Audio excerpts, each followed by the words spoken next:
دا کرنیز وسایل چې د ونو قچي، د غنمو د ریبلو ماشین، کوچني عصري تراکتورونه او ورته نور کرنیز وسایل پکې شامل دي. لوګر کې د خوړو د نړیوال سازمان له لوري د HRDA موسسې په تطبیق او د کرنې ریاست په همغږۍ پر بزګرانو وویشل شول. د لوګر مرستیال والي او کرنې ریاست مسؤلین وایي چې د دغو وسایلو او کیمیاوي سرو په ویش سره به د کرنې په برخه کې د دې ولایت بزګرانو ته لا اساني رامنځته شي او په حاصلاتو کې به زیاتوالی راشي. نو چې هر قسم همکاري لازمه وي او ضرورت وي د خلکو د مؤسساتو نه دا غوښتنه ده دغسې د مولوي صاحب دوی نه په موږ پورې چې کوم کار مربوط وي هغې ته انشاءالله موږ خپله تیار یو. موږ کوشش وکړو چې د خلکو ته د زراعت په بخش کې چې کومې اسانتیاوې وي دا ورته ورسوو.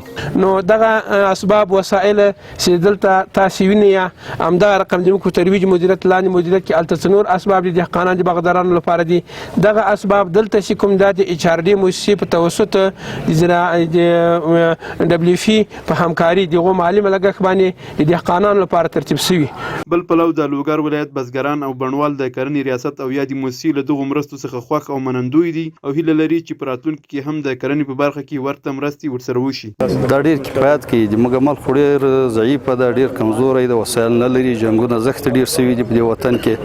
اوس چې امن راغلی، سوله راغلې، غلا ورکه ده، الحمدلله ټول مسلمانان مظلومان ټول د دې څخه برخمن دي او ټولو ته خپل شی رسېدلی دي. موږ خوشحاله یو. په دغه ټکټرو باندې موږ د دغې مؤسسې نه د HRDA موسسې د کارمندانو د انجنیرانو ډېره مننه کوو او ډېر ځینې خوشحاله یو. دا د دوی له طرفه له موږ سره یو غټ احسان وشو. د یادونې وړ ده چې د اسلامي امارت په راتګ سره د لوګر په کرنیز وضعیت کې د پام وړ ښه والی رامنځته شوی دی.